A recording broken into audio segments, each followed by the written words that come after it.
यदि आपके जीवन में किसी भी प्रकार की मान प्रतिष्ठा की कमी आ रही है, यश कीर्ति में कमी आ रही है, आप अच्छा काम करने के बावजूद भी यश न पाकर अपयश के भागीदार बन रहे हैं, तो आपको यह देखना होगा कि आपकी कुंडली में सूर्य तो पीड़ित नहीं है।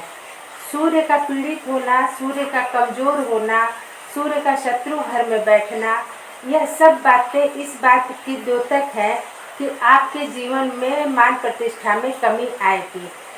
इस कमी को दूर करने के लिए एक बहुत ही सहज और सरल उपाय है जिसे हमारे शास्त्रों में बताया गया है, और वह उपाय है भगवान भास्कर को अर्घ्य देना, अर्थात उन्हें जल समर्पित करना। कई बार मन में यह प्रश्न उठता है कि भगवान भास्कर को, भगवान सूर्य को कब जल दिया जाना चाहिए। यह प्रश्न कई लोग पूछते हैं। मैं यह बताना चाहूँगी कि भगवान भास्कर को जल देने का या अर्घ्य समर्पित करने का सबसे उत्तम समय होता है उगते हुए सूर्य को अर्घ्य देना। वैसे आप दिन भर में जब चाहे तब सूर्य को अर्घ्य दें, इसकी कोई बंदिश नहीं है, लेकिन यदि आप भगवान से आशीर्वाद प्राप्त करना चाहते हैं तो आपको निर्धारित समय पर ही यह कार्य करना चाहिए। जब सूर्य आकाश में लाल रंग के होते हैं या लालिमा युक्त सूर्य जब आकाश में आते हैं, आपको प्रयास करना चाहिए कि आप उस समय ही भगवान सूर्य को अर्घ्य समर्पित करें। यदि आप बहुत व्यस्त रहते हैं, ऐसा कोई काम काज है जिसमें उस समय दे पाना संभव नहीं है, तो प्रयास करें कि जब तक सूर्य आपकी आंखों के सामने हो तब तक आप सूर्य को अर्घ्य दे दें। यदि सूर्य सिर के ऊपर चला जाए तो फिर सूर्य को अर्घ्य नहीं देना चाहिए। यद्यपि सूर्य को अर्घ्य तीनों समय ही दिया जाता है, प्रातः काल, मध्याह्न काल और सायंकाल में, किंतु वह तीनों समय जल देने का कार्य एक विशेष प्रकार के साधक ही करते हैं। सामान्य गृहस्थ तीनों वक्त सूर्य को जल नहीं अर्पित करते। सामान्य जन को प्रातः काल ही सूर्य को जल अर्पित करना चाहिए।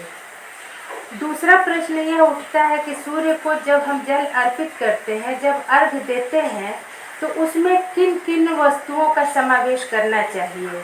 तो मैं बताना चाहूँगी कि सूर्य को जल देते समय या अर्घ्य अर्पित करते समय जल में जो वस्तुएं मिलाई जानी आवश्यक होती हैं, उसमें प्रमुख होता है रोली। आपको जल में लाल रंग की रोली अवश्य 1 चुटकी डालनी चाहिए। थोड़ी सी हल्दी डालनी चाहिए।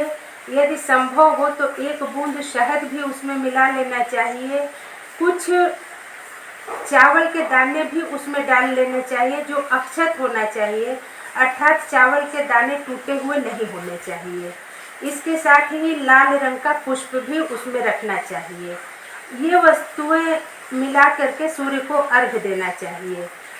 यदि किसी को प्रतियोगी परीक्षा में सफलता नहीं मिल पा रही है या अध्ययन अध्यापन में कोई परेशानी हो रही है, तो ऐसे जातक को चाहिए कि सूर्य को दिए जाने वाले जल में इन सब वस्तुओं को मिलाने के बाद सूखी हुई लाल मिर्च के 21 दाने भी उसमें सम्मिलित कर लेना चाहिए।